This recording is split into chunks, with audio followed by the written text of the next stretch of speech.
The video ahead will contain major spoilers for Baldur's Gate 3. If you've not played it yet and still wish to give it a try, experience it for yourself first. It is well worth it. As a trigger warning, this video will also deal with some not safe for work themes, mainly on the topic of grooming and related abuse.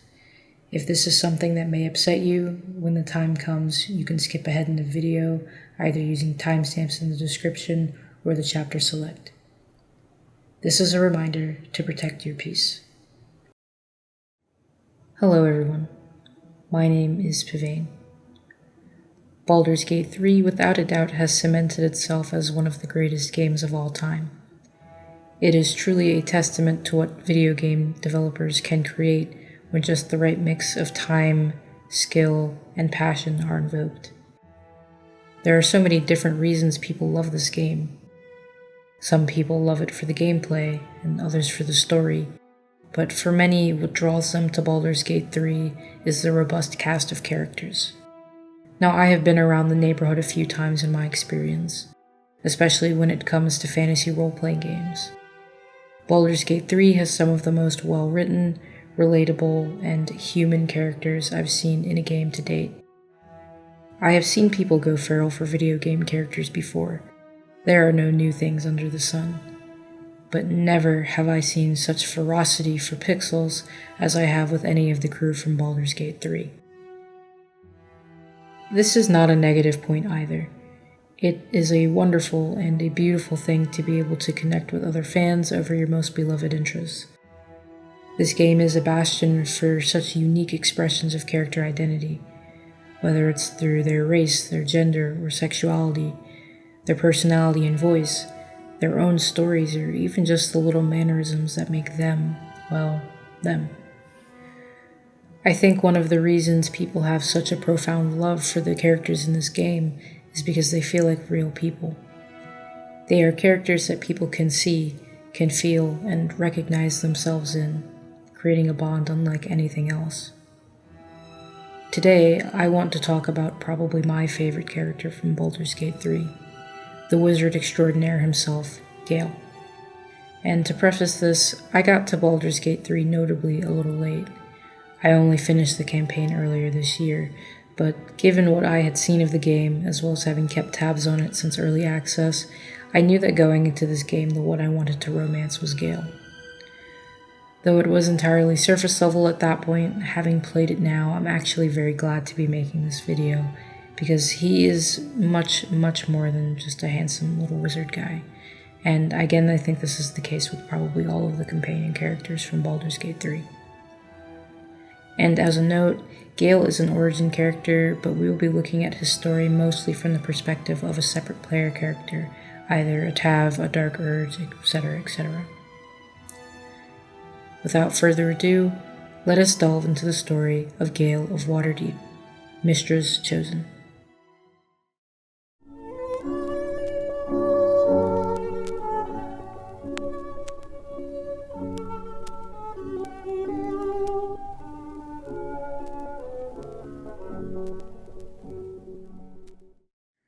For a quick overview, Gale of Waterdeep is one of the 7 origin characters available for player characters to play as in Baldur's Gate 3 if they so choose.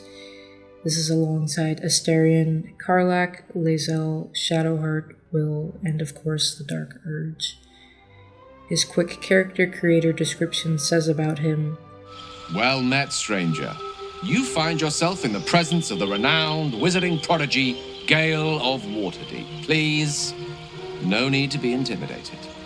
My virtuosic talents once caught the eye of the goddess of magic herself, Mystra, who named me her chosen, and her lover. Thanks to a slight miscalculation on my part, that relationship eventually soured, as did the greatest of my powers. Now I'm merely a humble wizard on the road to redemption, unless I can find the path to something greater." This is certainly a dramatic introduction, and a lot to unpack straight from the word go, but we'll get to that soon enough.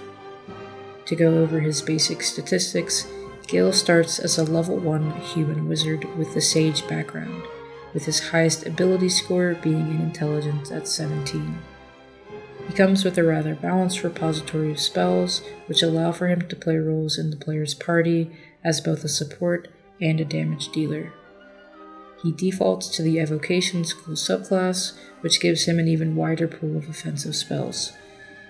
He also comes with skill proficiencies in Arcana, History, Investigation, Insight, and Persuasion. He is never definitively given an age, but given Gale the once-over visually, he seems to be a bit on the older end, sporting silver streaks in his very refined mullet and well-groomed beard. He also has chestnut brown eyes to match his chestnut brown hair. He's very dashing if we're being honest, with his little dangling earring and his purple wizarding robes. And as we get into the game, we can also see that he does not play around about his clothing. And while we're talking about his looks, here's a peek at early access Gale, who looks a mite different from his final appearance. Besides the hair, he almost looks like a completely different person, and I for one am glad that this was not his final look. Though honestly, I think it's just the half-beard situation that makes him feel awkward to look at. Looks hold no candle to personality though, so let's touch on that next.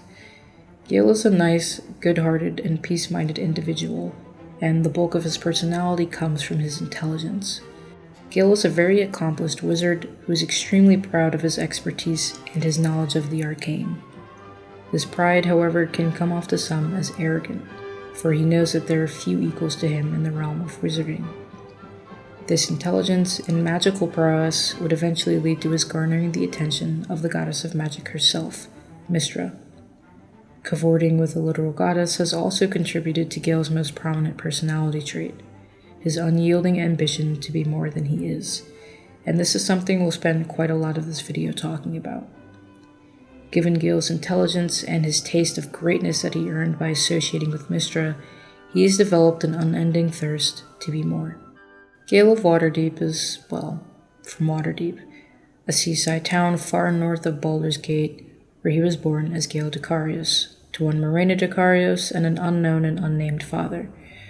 From a very young age, Gale was found to have an excellent aptitude for magic, to the point of him being named a prodigy. Despite the raw skill that Gale wielded, he was still developing his magical expertise. One early instance of this that Gale mentions is when his parents refused to buy him a kitten, and he took to using magic to summon one instead. One attempt resulted in a fiery magma method, a not-so-cuddly elemental creature. Another, more successful attempt resulted in the summoning of his Tressum Tara, a small and sassy little cat-like creature who, despite refusing to be called a pet, would become a very treasured member of his family. This early prowess would result in him being enrolled at the very prestigious Blackstaff Academy, a school for promising young wizards and sorcerers. Children will be children, however, and Gale would get into many a misadventure at the academy, including trying to cast a portal spell with the titular Blackstaff itself. This would lead to him going to the chaotic plane of Limbo, his only reprieve being the Blackstaff Archmage, who pulled him out of it before he could be harmed. As Gale grew older, his skill would not go unnoticed. At some point, he even drew the attention of the legendary sage of Shadowdale, better known as Elminster Almar. Omar? Almar? I'm not quite sure. Regardless, Elminster is one of the most powerful and famous wizards in all Faerun. Unrelatedly, I really like Elminster, despite him being this really horrifyingly powerful guy, lore-wise in the Forgotten Realms. He's just an old dude, and he really likes cheese. I aspire to be like him when I grow old. But back to the subject at hand, Elminster would guide Gale in his studies of the Weave and magic as a whole. Given very little is known about Gale's own father, and he rarely talks about him in-game, unlike the way he speaks of his mother, it's implied that his father was either very hands-off or left, or maybe even died at some point during his childhood. Elminster, in his mentorship of Gale, would fill that role and become like a father figure to him. Elminster would not be the only person to take note of Gale's ability. The other major player here, and one very pertinent to his arc overall, is his involvement with the mother of all magic herself, Mystra. Mystra is a member of the Faerunian pantheon of gods, with her being the goddess of magic, though she is also associated with the domains of arcana and knowledge as well. Eventually, Mystra would reveal herself to Gale and make him one of her chosen, an individual imbued with divine power directly from their chosen god. Other examples include Elminster, who is also a chosen of Mystra, and of course the chosen of the Dead Three, Ketheric Thorm, Enver Gortash, and Orin the Red, who were the chosen of the gods Merkel, Bane, and Baal, respectively. Mystra would of course do more than just make Gale her chosen. She would actually become a teacher and a muse for the young mage, helping to grow his increasingly impressive aptitude for magic. Eventually the pair would become lovers, which is something of a problematic development, and we'll talk about it at length much later. These advancements would do wonders for Gale's magical capability as well as his confidence, carefully towing the line on arrogance. At one point or another, eventually Mystra would lose interest in Gale. Though it's never stated what exactly happened to set off the next chain of events, I believe that Mystra is an age-old goddess.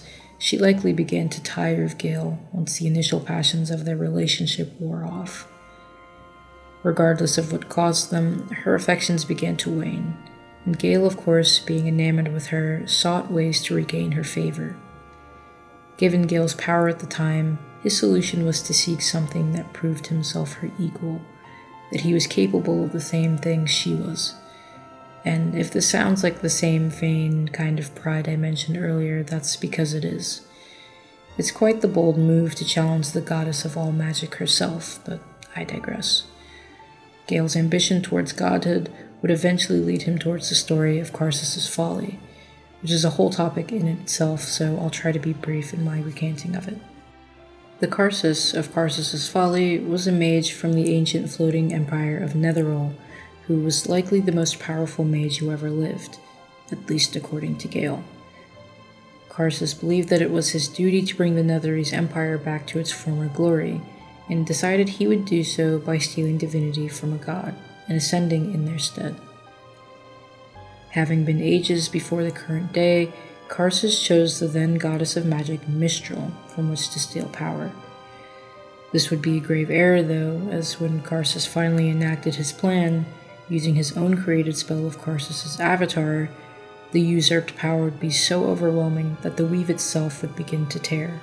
In order to keep the weave intact, Mistral would sacrifice herself, breaking Karsus's link to her power and obstructing the weave, temporarily causing all magic to cease function.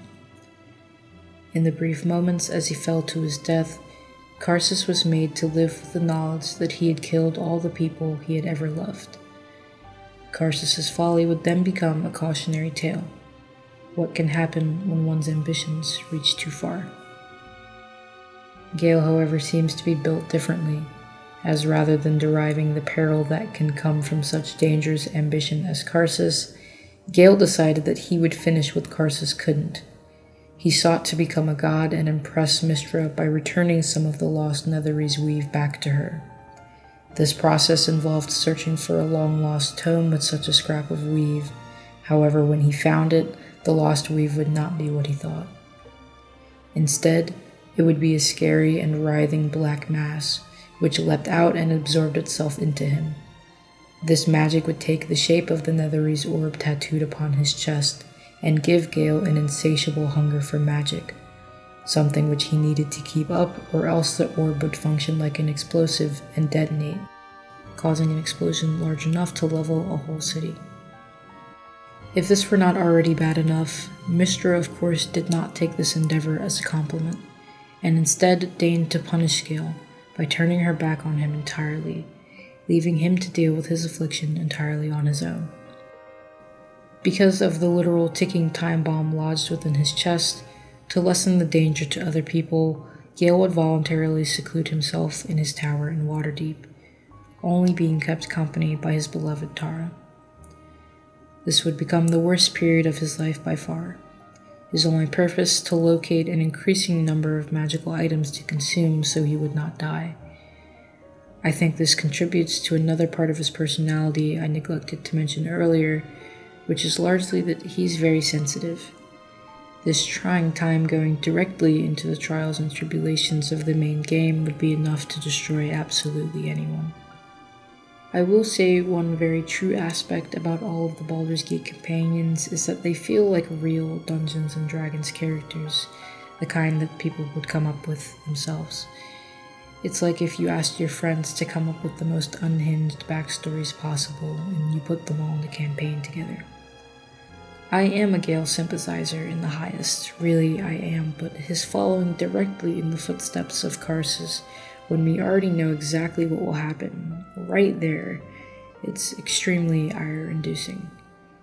It's like completely ignoring the brightest rigged flags I've ever seen. Granted, we've probably all at some point done exactly this, though likely on a much larger scale. Sometimes we make up ideas in our head about how we want things to be, so much so that we ignore the reality, and therefore the consequences of such a situation. Gale wanted so badly to prove himself that he completely ignored the folly part of Karsus' story, and as we'll see getting into his story proper during the main campaign, old habits die extremely hard.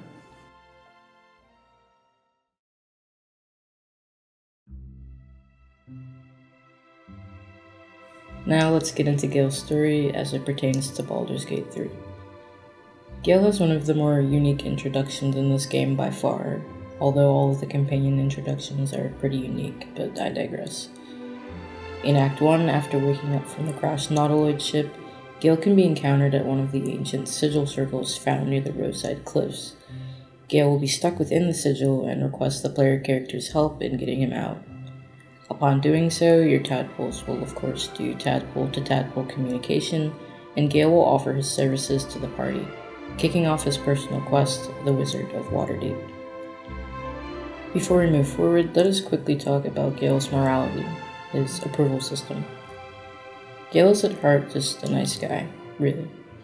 He approves generally of any actions that are morally good, such as helping those in need of aid and solving conflicts or any problems with pragmatic solutions. He also likes those who are fellow enjoyers of the arcane arts, knowledge, and those who support his ambition.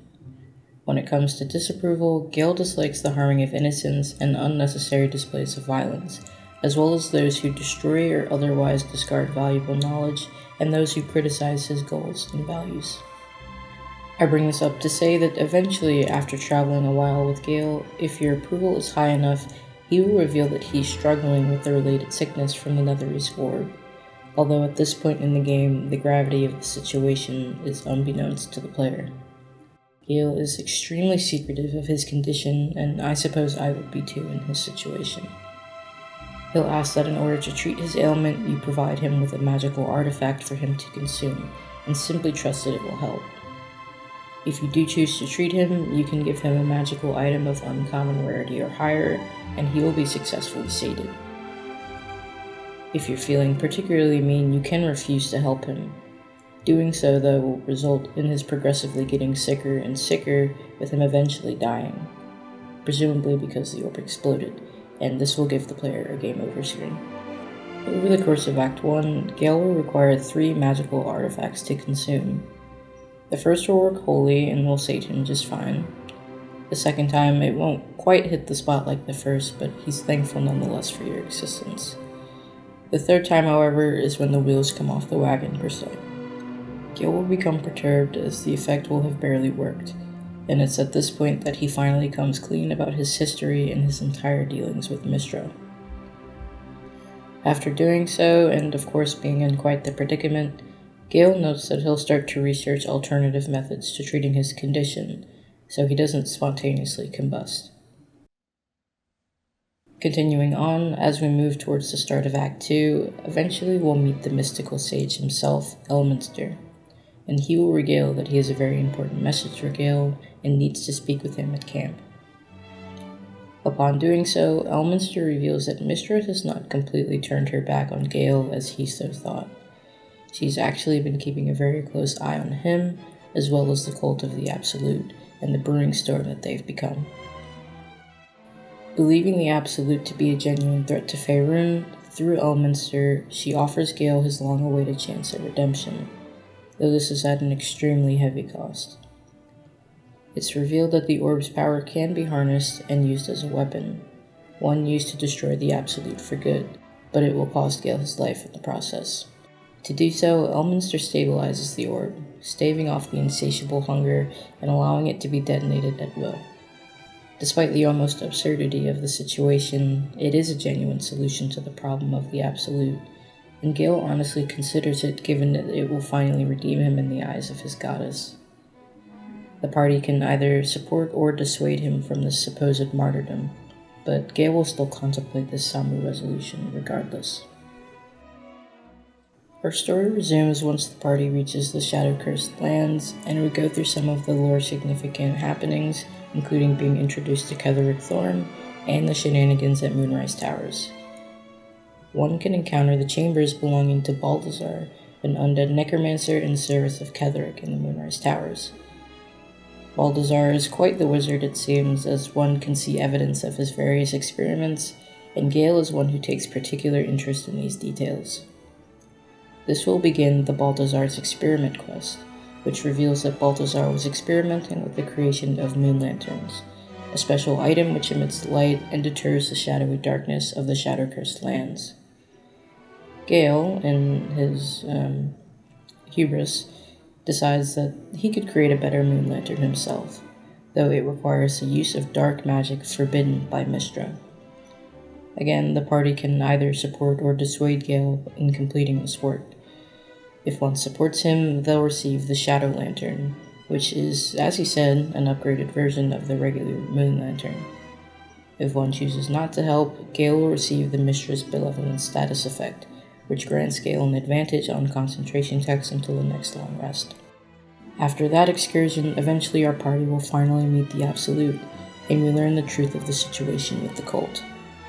We learn that the Absolute is in fact a massive elder brain, which is being controlled by the Chosen of the Dead Three, Ketheric Thorm, Enver Gortash, and Orin the Red. This is by using the Crown of Karsus and the Netherstones. It's at this point that Gale can choose to enact Mystra's will, given that all of our adversaries are finally in one spot. Encouraging Gale to do his duty will actually result in a real ending for the game, as he detonates the orb, destroying everything in his proximity. While this does include our bad guys as well, it also includes Gale and the party, ending their lives in the process. This ending does roll the credits for the game, but because of reasons we'll talk about later, it does result in a game over screen, and you'll have to reload the game and try again if you want to keep playing. Instead of that happening, however, we can either talk Gale down using a series of speech checks, or we can ignore this interaction completely by leaving him at camp. Both result in Gale being rather upset about missing his chance to redeem himself in Mystra's eyes. Despite this, given Gale is a walking repository for magical information, he does recognize that the Crown of Karsus, because of course he does, is the thing controlling Nether Brain, having once been thought to be completely lost. He believes learning about it could be the key to defeating the Absolute for good, and requests the party's help in learning more about it, directing us towards the magical Sorcerer's Sundries. Once we get to Act 3, we finally make it to the game's namesake city, our beloved Baldur's Gate. Here we can advance Gale's story by visiting the renowned Sorcerer's Sundries, where we learn that there actually is such a tome that carries information on Karsus' folly and the Netherese magic. Unfortunately for us, it is kept under lock and key, as it is much too sensitive and would likely be dangerous for most regular readers to access. This again does not stop our wizarding friend and our party from venturing forth and obtaining this information. However, the method, the party can advance to the Sorcerer's Sundries vaults, where upon taking a specific path will lead us to the tome we seek, the Annals of Karsus. Anyways, after we acquire this tome, it can be given to Gale, who acts like we've just given him his most treasured present in the world on Christmas Day. He finds that this tome contains information not just on the crown itself, but also on its construction, meaning we now have the means to reforge the crown after the Elder Brain is dealt with. It's at this point that Gale's chest puffs out and he starts dripping with ardor at the power he could wield using the crown. He speculates that this power could even be used to ascend to godhood, as Karsus had attempted, enough to rival even Mystra, This is another point where the party can either support Gale's renewed ambition and the idea of challenging his lost patron, or deter this preposterous idea, as there is a good chance it would lead to the same ills that befell Karsus, the one who has an entire non-fiction cautionary tale about how overstepping one's bounds can lead to the destruction of all that one holds dear. Yes, that Karsus. Either way, our friend Elminster will appear again with more words from Mystra, this time announcing that she actually wishes to receive Gale for an audience in person. Of course, she has noticed that Gale is noticeably not dead. The Absolutists have not been dealt with as she had hoped, and Gale has now read the book that could fundamentally change himself and her forever. Elminster directs the party to the Stormshire Tabernacle? I don't know. Where an altar for the goddess stands ever vigilant. At this point before going, the party can once again encourage Gale in this meeting to stand up for himself no matter what his ultimate end goal be, or remind him of his original wish to reconcile and redeem himself before his goddess. Gale will be transported to Mystra's magical domain, where finally the two will be reunited once again. As we've been looking at this from a companion point of view, you cannot go with Gale to the confrontation, nor can you control what he does or says here unless you're playing him as an origin character. Here, we learn the bombshell piece of information that the Netherese magic within Gale is actually a piece of Karsite weave, a completely new form of weave born during Karsus's final moments. This Karsite weave carries the same relentless hunger for greatness and ambition as its inadvertent creator did. Thusly, the orb can never truly be contained nor sated. The only reason it hasn't completely detonated is because Mystra bade it not to, by letting it feed on the true weave. She also acknowledges that the reforging of Karsus's crown can be done, however it should not be, of course, and she urges Gale to return it to her. Just as Mystra bargained his life before in using the orb to stop the Absolute, she again offers that with the return of the crown, she will finally be able to cure his ailment and even restore his spot as her chosen. This beating leaves Gale rather overwhelmed and perplexed really with what to do, but it ends Gale's story for now until the final moments of the game. We regroup again at the battle for Baldur's Gate once we've done just about everything else there is to do in Act 3, and we find ourselves ready to take on the Elder Brain. At the Elder Brain's brainstem, just before the final battle of the game, we can talk to Gale one last time, where we can again choose to carry out Mystra's original will and use the Karsite weave, or the Netherese orb, or whatever you want to call it at this point, to finally stop the Absolute for good. Choosing this option will actually result in a genuine ending this time around. Otherwise, we can choose to spare Gale the sacrifice, and we will finally defeat the Elder Brain together. After, the crown of Karsus will fall below into the river Chiantar, breaking into pieces and scattering. During the post-battle victory scenes, Gale will bring up his intention to find the crown and piece it back together. Depending on our decisions regarding Gale earlier in the game, Gale will either state his intentions to piece it back together and finally reach godhood, or he'll state that he just wishes to return it to Mystra and end this whole thing. Either way, after a long, arduous journey, he just wants to rest and celebrate with his newfound friends.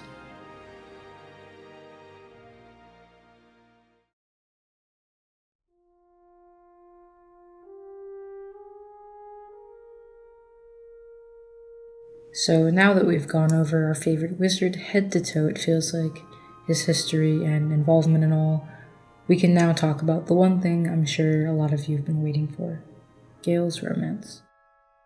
If you haven't gathered thus far, I'm very much a Gale fan, so let's talk about it. We'll talk here about how to pursue his romance as well as his romantic scenes themselves. Gale can be flirted with as early as Act 1, but he will be extremely aloof about it, and you'll be unable to consummate such a relationship that early. Generally, in order to romance Gale, you'll need to have high approval with him, per his likes and dislikes, and treat his condition as well. Also, unlike some other characters, Gale is strictly monogamous, and if you try to initiate other romances while trying to do his, he'll get a little jealous and ask you to pick one way or the other. I bring this up only to note that I have seen some people reporting things getting a little freaky and buggy and accidentally missing romance scenes and having to reload saves because his flags don't trigger correctly. So if your player character is a bit of a flirt, but you know you want to end up with Gale in the end, do be cautious. Even in my own experience, I also triggered Will's romance without even really meaning to do so, and it could have broken things was I less smart, so take that as you will. Generally, each companion has one main romance scene per act, but when these romance scenes can occur, change, or at the very least can vary based on each playthrough, but I'll generally try to be as accurate as possible. In Act 1, you can reach Gale's first romance scene rather early, sometime around the Tiefling party, after rescuing Halsin and saving the refugees. When long resting, you can talk to Gale and trigger the Weave scene, where he'll teach the player character to channel the ever-magical Weave. If you're accepting of it and or flirty with some of the dialogue checks, he'll be very awkward about it, but be happy. Getting this outcome will mean you're on the right track towards furthering his romance. After that scene, the next time you'll talk to him, he'll talk about his beloved familiar Tara. If you choose options that show interest in this conversation and in Gale, this will also continue his romance. Moving on towards Act 2, you want to make sure you've stabilized Gale's orb thrice, and finally met and talked to Mystra. This is to further along his personal quest, the Wizard of Waterdeep. One smaller but memorable scene, if you're on Gale's romance track at this point, is right after the party has their first battle in the Shadow-Cursed lands. Gale will note that all of the fighting has got him a little bit, excited, whatever that might mean. His proper Act 2 romance scene doesn't occur till much later though, closer towards the end before the battle at Moonrise Towers. In this instance, at camp you'll find Gale's projection instead of the man himself, beckoning you to speak with him privately. If you oblige, you'll have a tender moment with Gale in a grassy meadow, where he admits to feeling upset and melancholy about Mystra's command. Of course, remembering at this point that he believes he will have to die in order to right his wrongs regarding Mystra and to save Faerun. Because of this, Gale will admit that he loves the player character, and if you reciprocate, you'll have the option of spending a night with him in one of two ways. In the first way, you'll experience the illusion scene, where he'll show you his tower in Waterdeep and eventually lead to having an out-of-body experience, wherein you'll make love in an entirely new way. The way the gods do. Otherwise, you can experience the bed scene, where Gale will simply take you the way mortals do, in a conjured bed in that very meadow. During Act 3, Gale's last major romance scene is a bit of a doozy. This scene comes after doing all the shenanigans at Sorcerer's Sundries and reading the Annals of Karsus, but before going to the Stormshore Tabernacle and reuniting with Mystra. If you long rest between these two things, this scene can be missed, so do be careful. Talking with Gale, he'll have a rather concerning conversation about the power that can come with restoring the Crown of Karsus for himself. As he did, or tried to do in his Act 2 scene, Gale will take the player character to the Outer Planes, a beautiful plane of light and space that few mortals have ever seen. And he argues that it could be made real if he were God himself.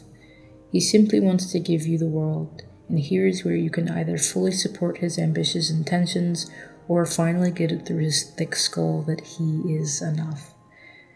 Either way, you spend a while in the beauty that is the Outer Planes, and this, along with the scene with Mystra, sets up his final ending for the end of the game.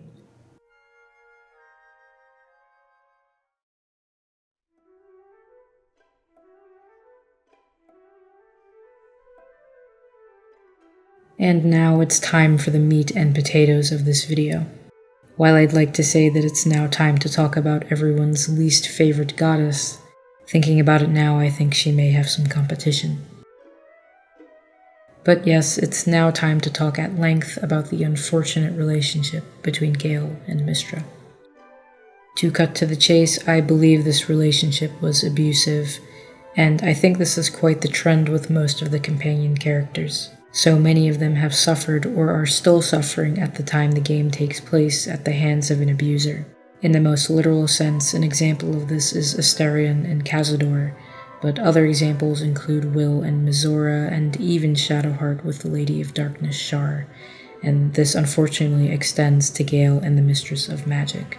Though you could pin some of Gale's happenings on himself, his personality being a decent part of it, I think so many of the things that happened to Gale circle back around to Mystra. Let's first start again from the beginning. As we've previously established, Gale was a magical prodigy, demonstrating immeasurable skill with the weave from his very early years.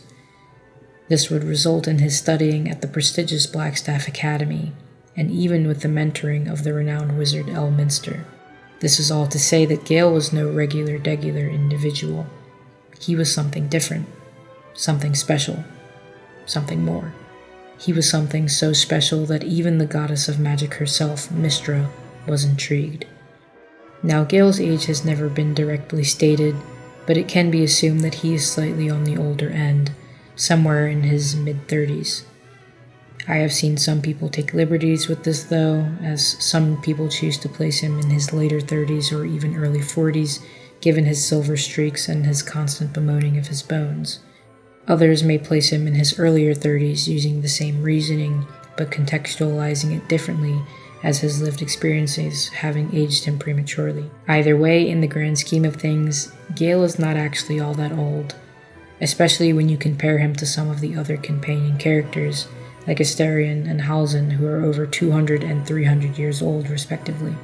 The point I want to make is that Gale could not have possibly been that old when he first came into contact with Mystra.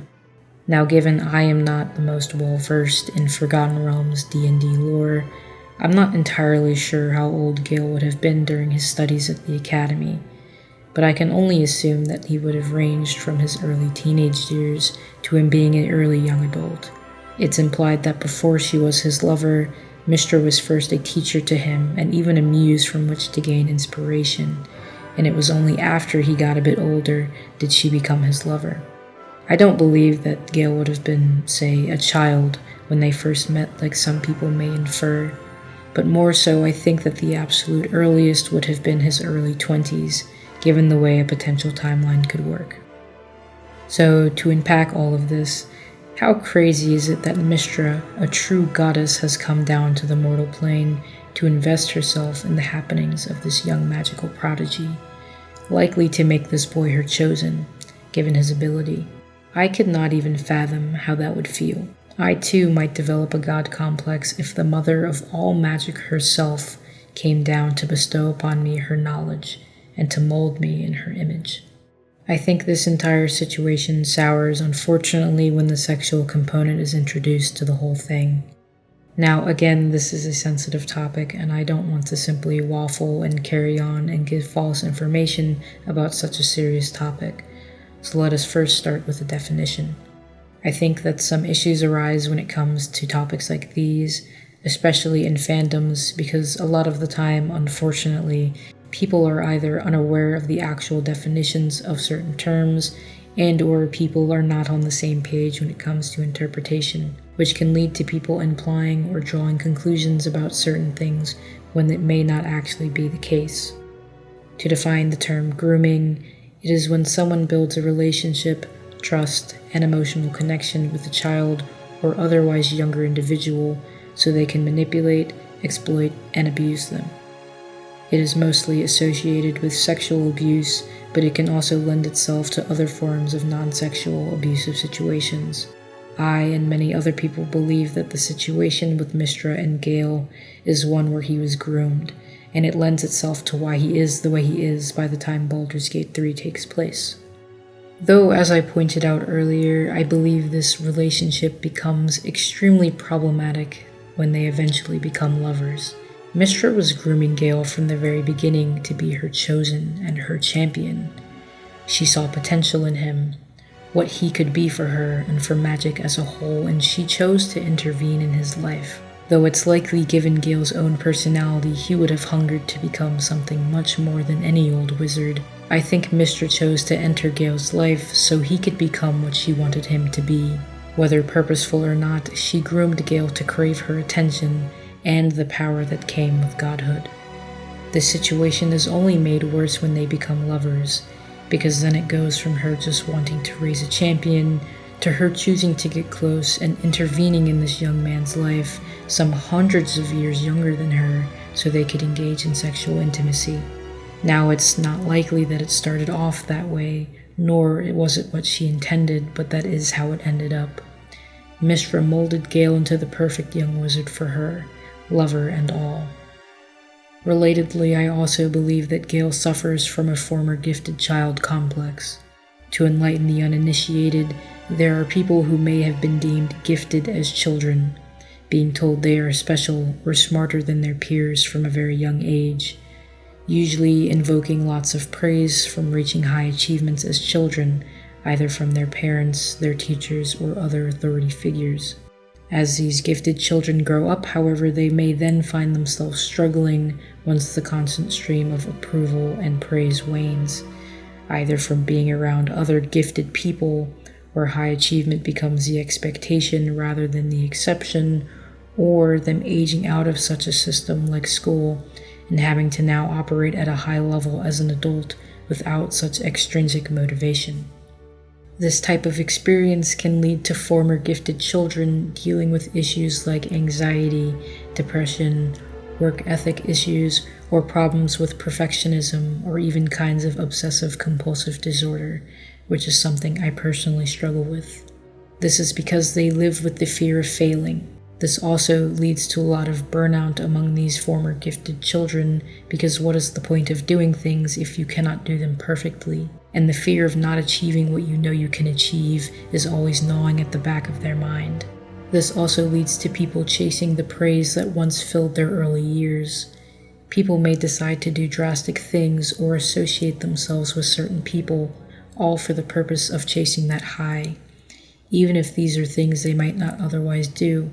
Gale is someone who I believe has a deep-seated need for approval, a need to be praised. He has always been a prodigy. He has had this propensity for magic unlike any other people and has never tired of people telling him so. It's likely why he can come off as so vain and very full of himself. It's because he knows he's that guy. There is no one else doing it like him, and I believe this only got worse once his relationship with Mystra came to fruition. His entire plotline hinges on the fact that he just wants to get Mystra's blessing once again. He knows they will likely never have the relationship they once had, but still he wants to please her, to regain her favor, just like he is known for most of his adult life. He is driven to try regaining the praise and love of someone who now could care less about him. This all comes to the point where he is willing to blow himself up, kill himself, end his own life, just to receive penance from her. One thing I like about his romance, and something that's a very large part of it, and it deals with teaching Gale that he is worthy, that he is loved just as the mortal man he is. When you think about it honestly, it's sad how Gale turned out because of their relationship. You could, and I imagine some do, argue that Gale did all of this to himself. Once his lover's passion waned, it seems that he sought the absolute nuclear option out of blind ambition to prove himself to her, and it was nothing short of karmic intervention which caused the curse of Karsus's magic and the seemingly complete abandonment from Mystra. And I do think that's part of it, but really I think he did what he did because he wanted to regain Mystra's favor and the approval that he's been groomed to crave. Again, I think if I were in his situation, and this goddess who has shown me everything, who has molded me into the man that I am, simply decided that she was done with me, I too would not know how to act. I also would probably do some crazy nonsense just to recapture even a taste of what is now lost to me. In all honesty, it's kind of cruel to tease someone with a taste of something they could never actually have. It's like baiting a thirsty man with water, only to drink it all without ever offering him even a drop. I really believe Mystra molded Gale into the unfortunate and dependent mess of a man he became by the time Baldur's Gate 3 occurs. I think had she left him in the very capable hands of Elminster and allowed him to forge his own path to greatness, Gale would have turned out just fine. I still imagine that he would hunger to achieve great things within his practice of the weave, but I believe his expectations would have been much more tempered. You cannot miss things you've never had.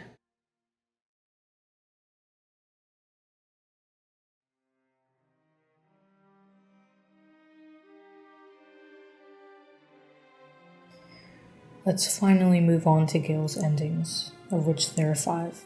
Since we just spent the last, I don't know how long, talking about Mystra, let's look at his unique endings involving her first. Now, as we brought up earlier, Gale can actually do as Mystra says on 2 different occasions during the story. The first is during Act 2, and though it is technically an ending as it rolls the credits of the game, and does technically kill the Elder Brain and deal with the Chosen of the Dead 3, it unfortunately kills the entire party and does not deal with the tadpoles people have been infected with. This causes a mass execution of Ceramorphosis and does tremendous damage to the Sword Coast as the leaderless newborn Illithids attack and destroy everything they see. This of course is not ideal, and it's why you would have to reload if you wanted a real ending for the game. The second occasion is at the end of the game, once reaching the brainstock of the Elder Brain, where once again, Gale can offer to do as Mystra asked of him. This time though, his sacrifice does pay off, destroying the brain and dealing with the tadpoles, giving up his life in the process as a final atonement for his ambition. This ending results in a magical projection of Gale appearing at the epilogue party to deliver his final farewell in the form of a letter. Honestly, this letter, especially a romance one, is so incredibly upsetting, and I'll read an excerpt here. Do not misunderstand me. I am not afraid to die, but I am afraid of what I might leave behind me. That my sacrifice might hurt you, so that your life becomes an echo of my own. Your chest corrupted by the heartache as mine once was by the orb. I hope and pray it is not the case. That in the time since I left you, you have lived a life full of beauty, happiness, and wonder. That is what I will picture when the time comes. Only you. You were all I ever needed. When this is all over, your life begins anew. Treasure it as I treasured you. That is all I ask. Yours forever, Gale. Yeah, I could not even imagine what I would do if that were the ending I received during my Gale romance playthrough. I don't cry, but my cheeks definitely would have been damp were that the case.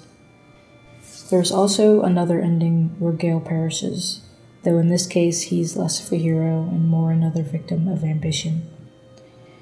If the player chose not to assist him during the Act 3 portion of the Wizard of Waterdeep, he will instead receive the failed Ascension ending, wherein he was never able to learn the knowledge and regalia of Karsus, leading to his death during the continued attempts at reforging the crown and reaching godhood. At the epilogue party, a projection still appears, though in this instance he states that he sacrificed everything for a chance to be a god. And for what? Only to fall short of it once again in the end.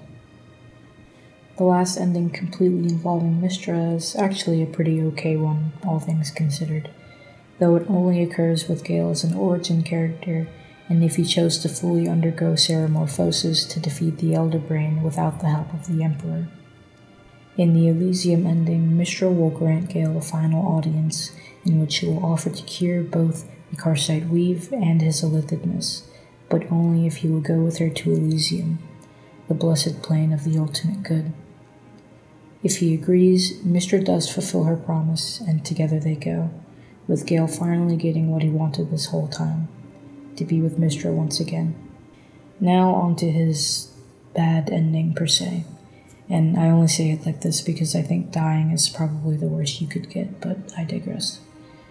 In the God of Ambition ending, if Gale's ideas of grandeur were continually entertained, and he was encouraged to reforge the crown of Karsus for himself, he will finally ascend to godhood, becoming the God of Ambition. In this newfound godhood, Gale refuses to be like Mystra in her unwillingness to share her gifts, Instead, he uses his divine intervention on all of his devout subjects, no matter their alignment. And as a god, Gale ends up becoming rather popular, his divinity spreading throughout Faerun very quickly. If Gale was pushed to be resentful towards Mystra, he may end up battling her eventually, though ambition does not necessarily constitute success. He will lose, and lose very hard. If the player romanced him, Gale can offer your player character their own form of divinity, overseeing the realm of ambition together as a couple. Personally, I regard this ending as his bad ending because, well, we've made no character development whatsoever. In this case, Gale's vanity, his sheer arrogance, and his ambition have taken over and gotten him exactly what he wanted in the end. But he didn't learn anything. Nothing at all. This is even more evident if he chooses to lash out at Mystra and proceeds to swiftly have his behind handed to him. Unfettered ambition is an extremely dangerous thing, and though in this camp we do not like Mystra whatsoever, it's likely that she made the decisions she made all for calculated reasons. You cannot give divine aid to just anyone. Imagine the kinds of things that people might do with it. There are always the people who would do positive things with it. There are also those who would take divine power and use it negatively as well. Ambition is a dangerous, dangerous thing when in the wrong hands, and his blatant disregard for the outcomes of his ambition from his devotees is not good. Ambition could manifest as simple things, wanting to be better at your job, to gain the confidence to ask a person on a date, but it could also manifest as darker things, wanting to destroy villages and cities or murder innocents for some wild reason or another. Given his status as a god, Gale could effectively do whatever he wanted to himself. In the end, he sort of just ruined himself. And lastly, we have Gale's good ending. In the Professor Dekarios ending, if Gale was pushed towards independence from Mystra and trust was placed in his ability as just a mortal man, he will receive a final audience with Mystra, wherein he returns the crown of Karsus in exchange for freedom from the Netherese orb. Afterwards, Gale becomes, well, a professor at his old stomping grounds at Blackstaff Academy, and he will begin to teach the next generation of young wizards in the art of illusion magic. I find this ending for him particularly nice if you romance him, because he will decide, given your encouragement, that he finally wishes to drop the Gale of Waterdeep moniker for simply being himself, Gale Dekarios, and you, his lover, becoming Mr. or Mrs. or Mixed Dekarios, which I think is incredibly sweet. In the romance version of this ending as well, if you choose to accept his marriage proposal, and let's be honest, who wouldn't, together you move into his tower in Waterdeep. I think this ending personally is really great. Despite spending all of the game trying to reach for something that most of us had deemed inobtainable, in this ending he has finally learned that sometimes it is better to accept things as they are, to accept yourself as you are. That can be an incredibly hard pill to swallow, even for people in real life, which is again why I think Gale is such a great character. He can give in to his ambitious urges, and you can encourage him to do so, but in the end, the Professor Dekarios ending, he finally seems content to accept himself the way he is, and that's all we could ever really ask of him.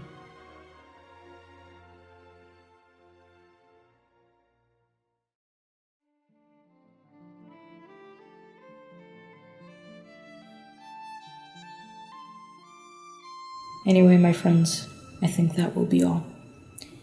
I thank you all so much for watching my very first YouTube video to the end, and I hope that you enjoyed it. It has been a very big goal of mine to work on the confidence to start creating YouTube videos and posting on this channel, and now I've finally done it. Given the imminent release of Dragon Age the Veilguard later this year, I will likely be focusing on making more Dragon Age related content for the time being, with my next video being a lore video on the Grey Wardens of Thedas. But if you enjoyed this campaign deep dive, please let me know, as I have a lot more ideas in the pipeline for Baldur's Gate, including videos on Shadowheart, Will, and Karlach, as well as some other more generalized videos on Baldur's Gate lore. Again, this has been Pavane. Go and be glorious, my friends, and I'll see you next time.